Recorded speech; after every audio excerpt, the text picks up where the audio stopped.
Okay, great. We'll get started. So we're going to look at PCA, and oh, I left my notes, but that's fine.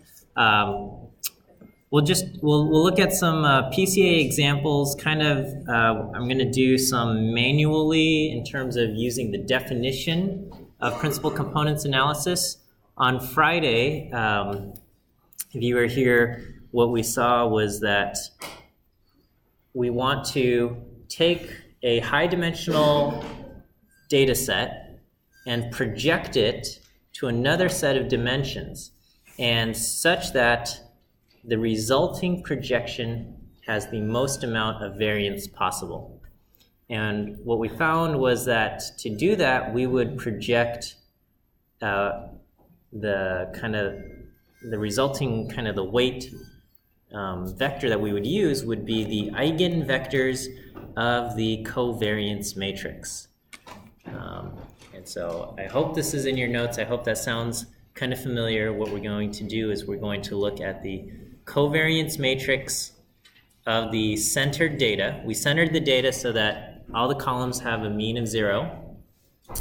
We take the covariance matrix of that centered data. We find the eigenvectors of that covariance matrix, and that will be the weightings that we will use for our projections. And when we project our data onto those weights, then we will get the resulting projection, if that makes sense. Okay, here, let me let's just dive right into this and take a look, okay? I don't know if I want you guys to follow along or if I want you guys to just watch.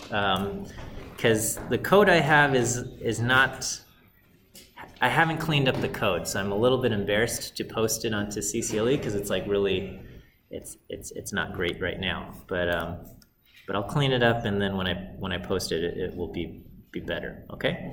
So first we're going to take a look at some heptathlon data from this package HSAUR3, which is Handbook for Statistical Analysis Using R, edition 3. But anyway, this is what the heptathlon data set looks like. It's a data frame. It's we've got 25 competitors, so it's heptathlon competitors, and we have 25 competitors in 7 different categories, and then this is their score that they got at the end of the Olympics, and this is how they win. And so Jackie Joyner Kersey from the US had the highest score with 72.91, and she went home with the gold.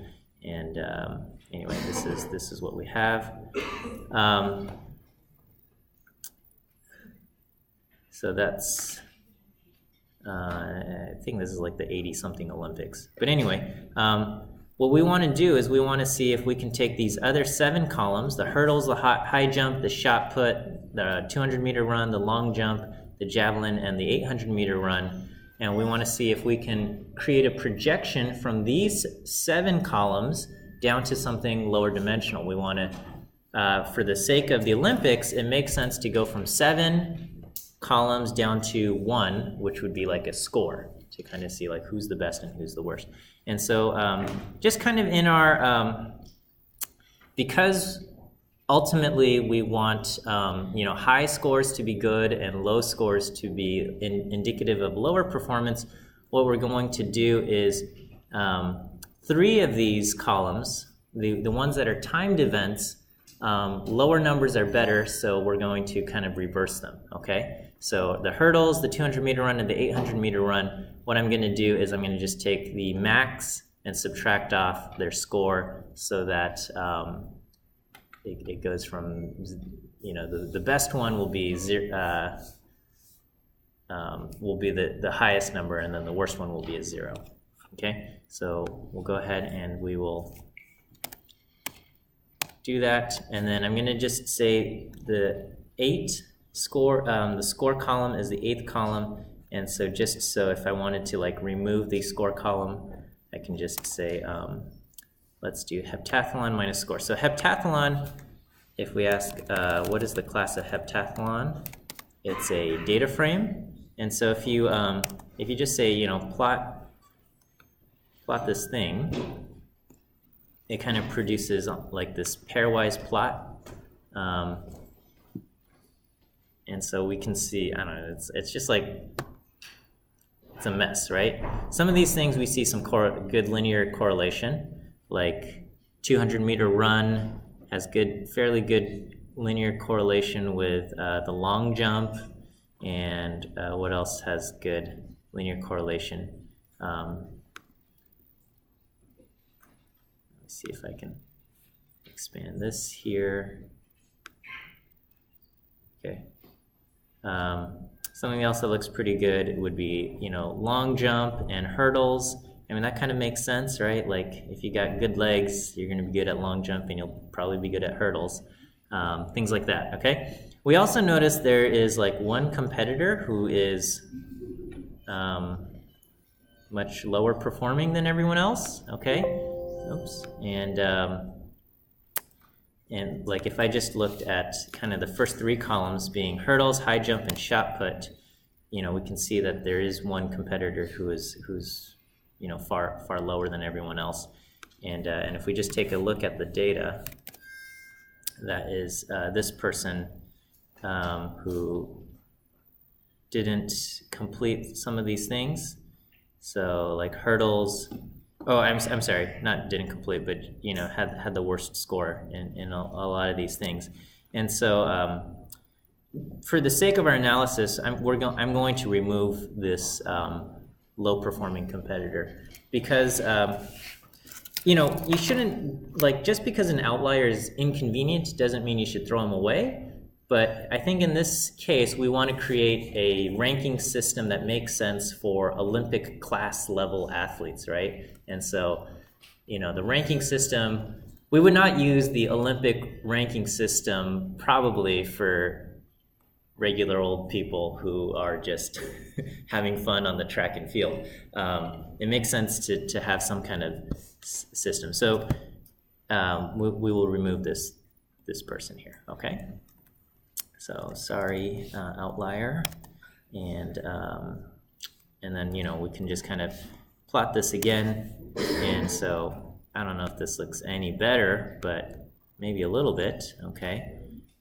So some of these things, you know, we have some good linear correlation here. Some of the things don't have great correlation, like javelin, like how good somebody is with javelin doesn't seem to correlate very well with other things. And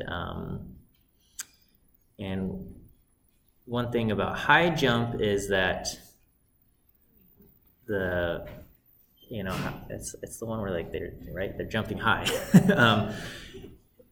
You know, there's only, it doesn't seem, there's not an even spacing out either, so it's harder to test because they're kind of, you know, you have the bar and it notches up based on a couple things, and it's not like you can just say, oh, increase it like 2 millimeters or something. So you don't have that option, and so you see like how much the bars can increase, and it looks like it increases by about 2 centimeters at a time, type of thing. But what we want to do is we want to project all of the 7 dimensions down to 1, okay? So how are we going to do such a thing? Okay, well, first of all, let's get rid of the score column, because that obviously, we're trying to figure out how to score these things without the score column. So we're going to just take the seven columns: hurdles, high jump, shot put, 200-meter run, long jump, whatever, javelin, and 800-meter run, okay? And we are going to center our data. Okay, so I'm going to take the column means, and these are the averages of these 7 different events, okay? And then to center this, I want to subtract the column mean from each column, okay? And so to do this as a vectorized operation, it requires a little bit of creative thinking, okay? Because if you took this vector and you subtracted it from the matrix operations go down the column, right? So what I'm going to do is that first I'm going to transpose the matrix so that rather than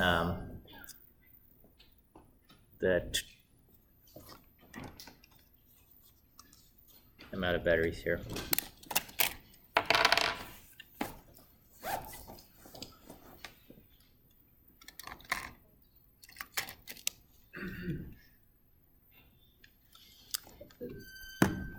So rather than having the athletes going down the column, it will be the events going down the column. So I'm going to transpose that. So if I transpose heptathlon, the events go down the columns, okay? And then I can do heptathlon minus heptathlon means, okay? And so that will subtract everything down. And then I transpose the result, okay? And so now I have the centered matrix. And if I want to just double check, I can do column means of our centered matrix, heptathlon centered. And indeed, we see everything is on the order of 0, okay? Because of our lack of floating point precision, it's not exactly 0, but it's on the order of 10 to the negative 17, which is about our computer's approximation of 0. Okay, and then I create the covariance matrix of this centered data. Okay, so what will the dimensions of our covariance matrix be?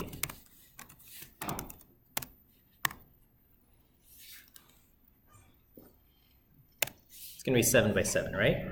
We've got 7 columns, and so you create the covariance matrix, and you'll have a 7 by 7 covariance matrix. So we've got a 7 by 7 square matrix.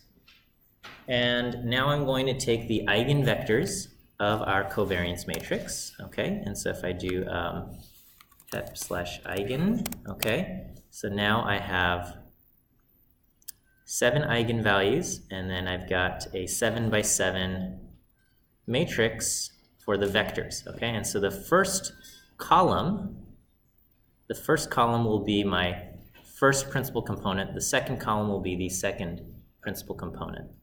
Okay, so I can do. I'm going to take the first column here. So I'm going to say the heptathlon eigenvectors, and we're going to just go to the vectors, which is normally just a matrix. Okay, it's just a 7 by 7 matrix. And I'm going to say, you know what? I want the first column. Okay, but if I just do the first column, it turns it back into a vector. So I'm going to use drop equals false to preserve the matrix form of it. Okay, so this is the first column from the eigenvector, and this will be my kind of my first, technically my first principal component one. I'll call it the weightings, okay, or loadings. Okay, so the loadings of the first principal component, and then I will project this. So I just take our centered data and I project it onto that first column. Okay, and when I do this, I will now have the projected data. So our centered data, the dimensions of our centered data is 24 by 7. We have 24 athletes, 7 columns, and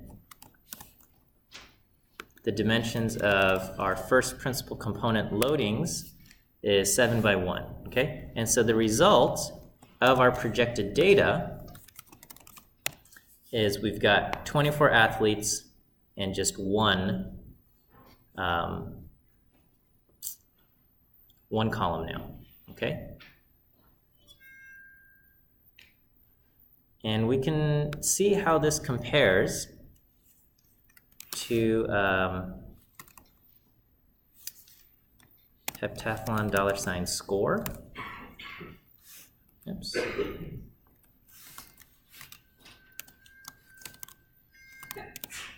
Oops. Oh, I'm sorry.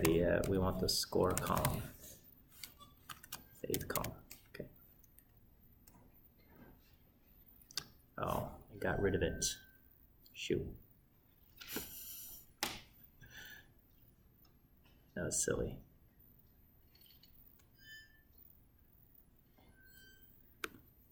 All right, let me just go back.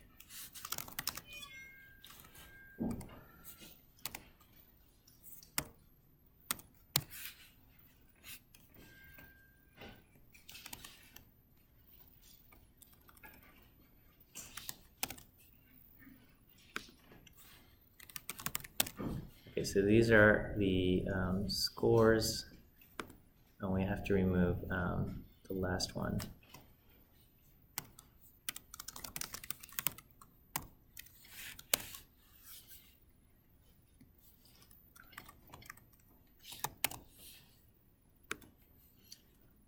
All right, so let's just kind of plot the projected against the scores. Okay. It's okay. It's not the greatest, but probably because I used, well, I'll talk about this in a moment here. But so what we've done is we've projected it down. Everybody has only one score now, okay? And if I wanted to kind of recreate our data, what we would do is we would project this one dimension back onto the loadings, but the transpose of this, okay? So if I take, so again, dimensions of the projected data is, it's 24 by 1, and if I transpose this, then this will be a 1 by 7. And so when I multiply this, kind of our recreated data is back to 24/7, okay? And I'll just do this, and if I plot this, this is what it looks like, okay? It looks rather a little bit odd, but this is exactly what principal components is doing, okay? So we used to have our pairs plot used to look like this, okay? And so each variable had its own kind of variation and whatnot. What we've done is we've projected everything down to just one value, one dimension. Is this not? Okay. Ugh, it froze. Maybe not. So everything's been projected down to just a single dimension, and so everything looks like there is a linear relationship, okay? And I know that seems a little bit odd, but that's exactly what we want to do if we want to just rank people in kind of like from best to worst, okay? One thing about using the covariance matrix, though, is that some of the subtleties things will get lost if one of the variables has a high amount of variation compared to the other variables. So for example, if we measured the high jump in millimeters rather than meters or something, we would have values going from like 1400 millimeters to 1800 millimeters or something like that. And so if we wanted to capture the most amount of variation in the resulting thing, we would just put a lot of weight on that one variable. So one way around this is instead of the covariance matrix, you can use the correlation matrix, okay? So I'm going to just call this correlation. And so I'm going to do something very similar, PCA with correlation matrix. And I'm going to have you explore this in your PCA homework, which I'm going to assign to you guys. So don't worry, you'll have an opportunity to try this out here, okay? And let's take a look at, let's plot projected versus scores here. Okay, so this is when I compare the actual Olympics scores to the result of the principal components analysis, we see a pretty strong linear relationship between what the Olympics decided to score the athlete and what the principal component analysis decided to score the athlete as well. Okay, and you know, kind of plotting this, we still get this. Okay, that's with the heptathlon stuff. I want to do another example here, which I think is really cool, but yes, yes. So when you went and found like the when you use the eigenfunction, Yeah. and then you make the principal component 1 be like the first eigenvector? Yes. Do you always choose the first one? Yeah, so when you find the eigenvectors, the first eigenvector is the one that will capture the most amount of variation. So if you're going to reduce it down to one dimension, you're going to pick the first one, and you pick the first however many will always be the ones with the most amount of variation. And so the result of principal component analysis is you kind of project it onto those weightings to create, I guess, your new set of orientations in the data here. Yes? No, I have one other question. With the plot where you had like scored against projected, why is it negative? You know, the signs of the eigenvectors are arbitrary. So it could be positive or negative, and they're exactly the same. And so here we have a negative correlation. If we did the eigenfunction on another day, we could get positive values, okay? And the correlation, the strength of the correlation would be the same, just the direction would be the opposite. So the direction of the eigenvectors are arbitrary, because an eigenvector is just, you know, the matrix, the square matrix represents a transformation of, I don't know, from kind of an input vector to an output vector. And the eigenvectors are any vector that still points in the same direction, just multiplied by a scalar. And that scalar could be a positive or negative, yeah. Okay. I'm going to do, yes? Is it only used like in the context of rankings? No. Well, so I'm going to do another example, which I think is cool. Yeah. Well, so one thing that's useful is like you got high dimensional data and you want to do some kind of clustering analysis on it. Okay, it's really hard for us to picture more than 2 or 3 dimensions at a time. So if you want to create a visual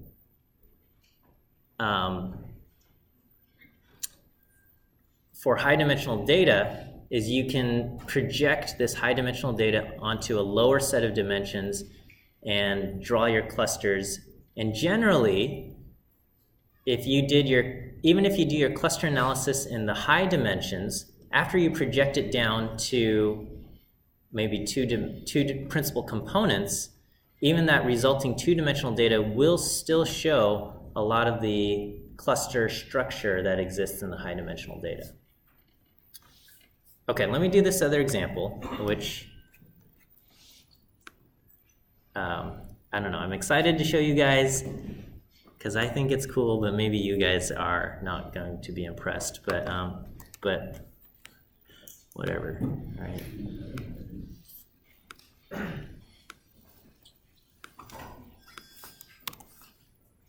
Okay, I'm going to use this package called Imager, which allows you to show pictures. And I have a picture of Audrey Hepburn from Breakfast at Tiffany's. Okay, so this is the original picture, right? Classic movie. And okay, and I'm gonna load that image, okay? And when you do that, it creates this big, basically a giant matrix, okay? And the dimensions if I ask for the dimensions of this thing, it's going to say 634 by 791 by 1 by 3, okay? And that is 634 pixels by 791 pixels, so 634 wide by 791 tall by 1 frame, because it allows you to have like movies, and then 3 colors in that you have R, G, and B for the things. Basically, we have a black and white grayscale image, so all of the RGB values are the same, and so I'm just going to just reduce this down to a 634 by 791 matrix, okay? So if I just ask dim of odd, I got, or actually, yeah, 791 by 634, and I can just say, you know, plot this with using the plot as a .c image, and we can create picture plots in R, like so, okay? So this just represents kind of the data that's inside our matrix. So if I just ask, you know, what is in the head of our Audrey matrix, it's just a big matrix of data, right? So this is 634 columns wide, 791 pixels tall, okay? And here the values go from 0 to, I think, 1 for whatever it is that we're looking at, okay? Is this okay? So here I just have our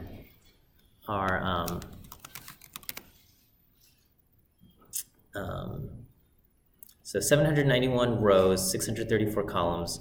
This is basically this matrix. It represents this image, okay? Where each pixel is just a number from 0 to 1. Okay, so again, what I'm going to do is I'm going to take the column means, subtract off our column means to center our matrix. Okay, so I've got 634 columns. I'm going to subtract, find the means of all of them. So the means, I have 634 column means, and then I will subtract the column means off of each column, okay? So we have our centered data matrix, and I can just, you know, ask what are the means of our column, and all of these look like they're on the order of 0, and I can just ask, is it all equal to 0? And that comes out to be true, okay? So indeed, we have centered our data matrix. And if just to show you, what does it mean to have the centered data matrix? So this is the original image. Basically, all we've done is we said, what is the average of this entire column here, okay? There's like 791 values down this column, and we said, what's the average here? Okay, and then we ask, you know, what's the average of this column, and what's the average of this column? And so if I were to plot our centered data, Audrey.centered, it's what we see. Okay, and again, it's here. Let me transpose this.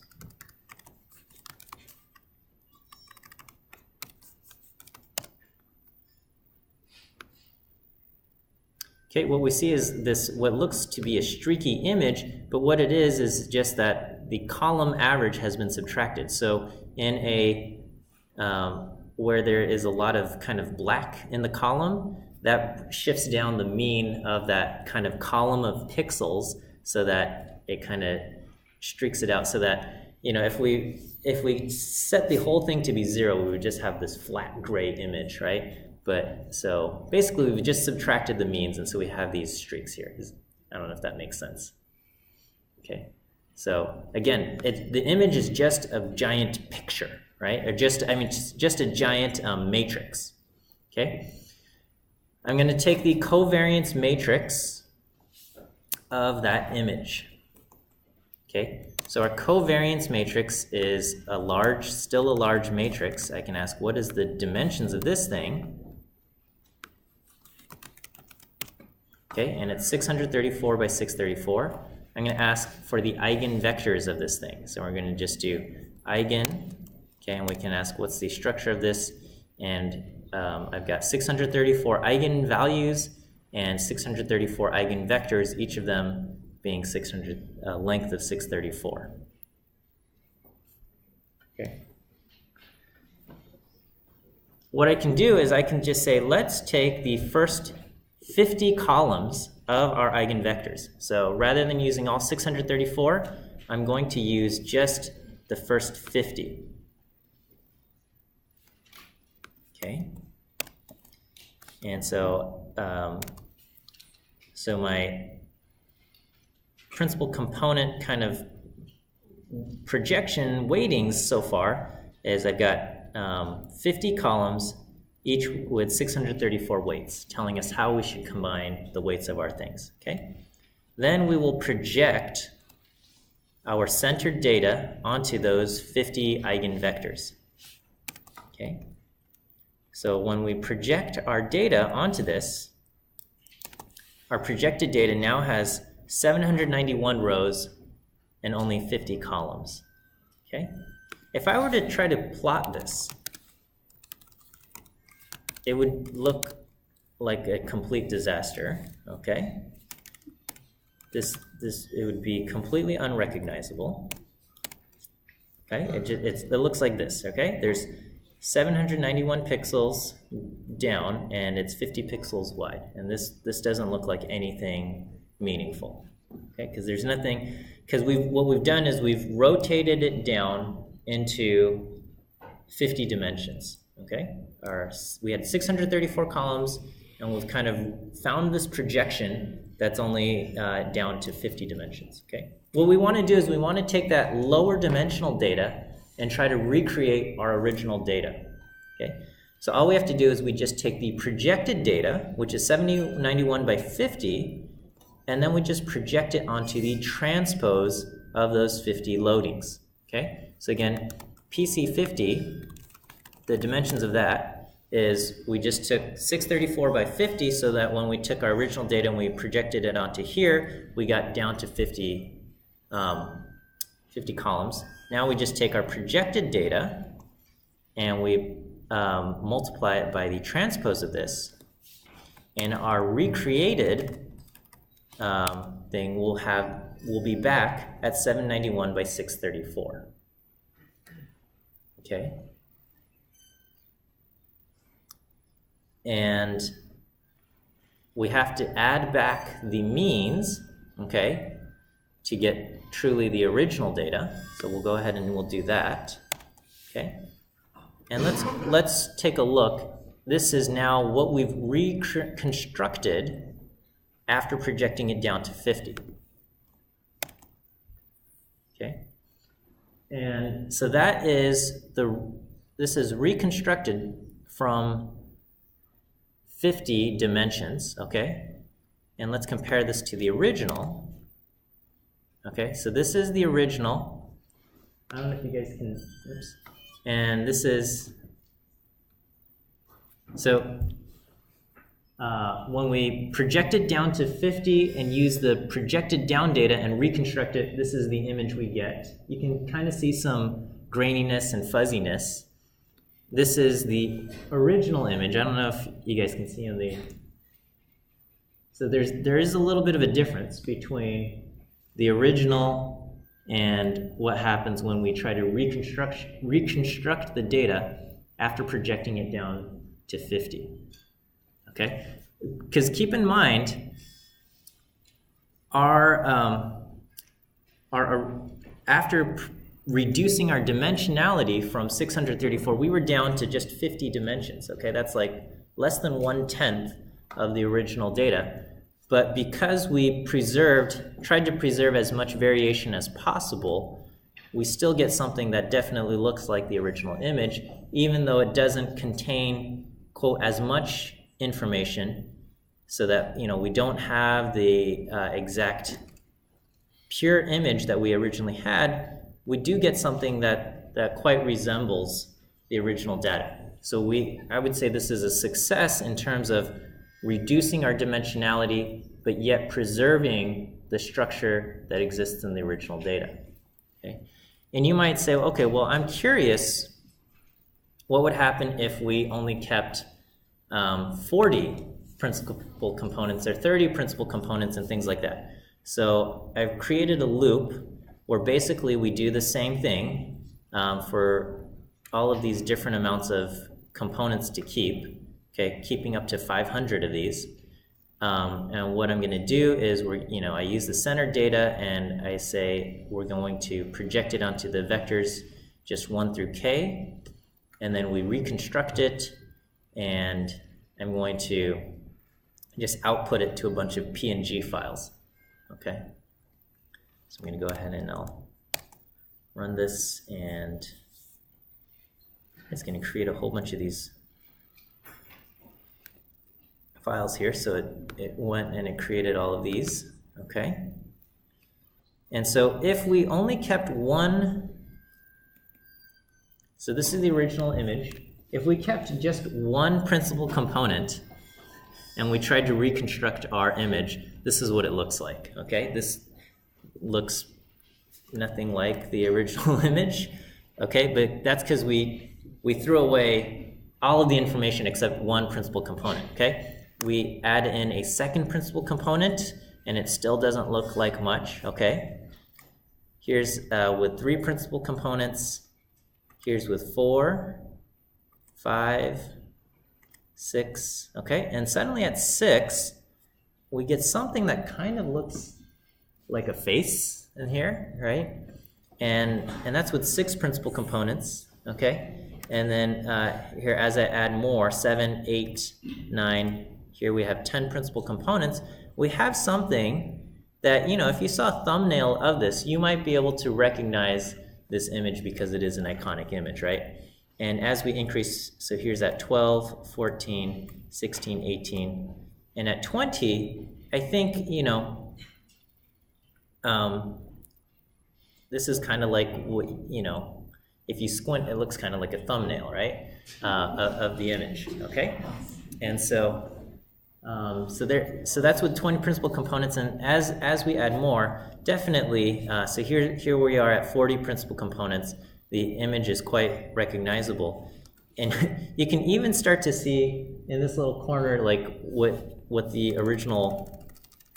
So the original image, there's a watermark down here, right? And so even like at at a certain point, you can even see the watermark trying to be constructed here, and at kind of comparing between 90 and 120 and 150, it doesn't seem like it's making much difference. It's just like kind of increasing the contrast in the image, it seems. I think the image between 210, 250, 300, 400, and 500, kind of the results there are kind of indistinguishable, okay? Again, the idea with principal components analysis is if we think of what the projected data looks like, the projected data is a lot kind of smaller. So just going back, here we have kind of our 50 principal components. Our projected data, if I look at our environment and just try to see, our projected data is a lot smaller than the original. The original image is 791 by 634, and our projected data is down to 791 by 50. Okay, so it's a lot smaller, and you just need you need to have 2 matrices. One matrix being the projection, and the other being the kind of projection weightings. Okay, so rather than having a matrix that is 791 by 634, which in raw terms has that many elements, you need 791 by 50 plus 634 by 50. Those are kind of your 2 matrices. So you have a lot fewer elements to keep track of, okay? Oh, and I guess plus another 634, what do you call it? The means to add back in, okay? So these are kind of all the different values you need. So here you need about on the order of 72,000 values to keep track of, whereas the original image required about 500,000 values to keep track of. Okay.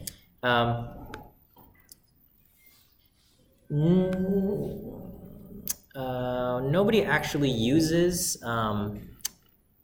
principal components analysis as a form of image compression. Okay, it's kind of like a neat little trick that we can do in class to kind of show how it preserves structure in the data, but nobody actually uses principal components analysis for image compression. We use like wavelets and things like that for JPEGs and different things. I think somebody tried to design something that could use principal components analysis, and theoretically it could work, but I think the computational energy it requires to reconstruct and the image was enough of a downside that it wasn't something that we really use today. But that said, PCA is useful in terms of taking something that's high dimensional, reducing it to something much lower dimensional, and still preserving the important structure that exists in the data. Okay, you're going to lose some of the detail. You're going to lose some of the finer, quote, textures in the data, but as far as important structure, that will be preserved. Okay, are there any questions? I thought this was kind of neat. I don't know if you guys thought it was pretty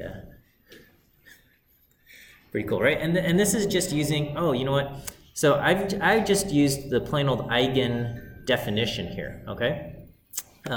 But in production, you'd probably use the command prcomp, and this does principal components analysis in R, and this will return an object of kind of principal components that will make sense. And so I think I've got a little bit of some exercise of this in your homework here. Okay, we'll end here for there, and I'll post a homework assignment going over principal components, and you can take a look there.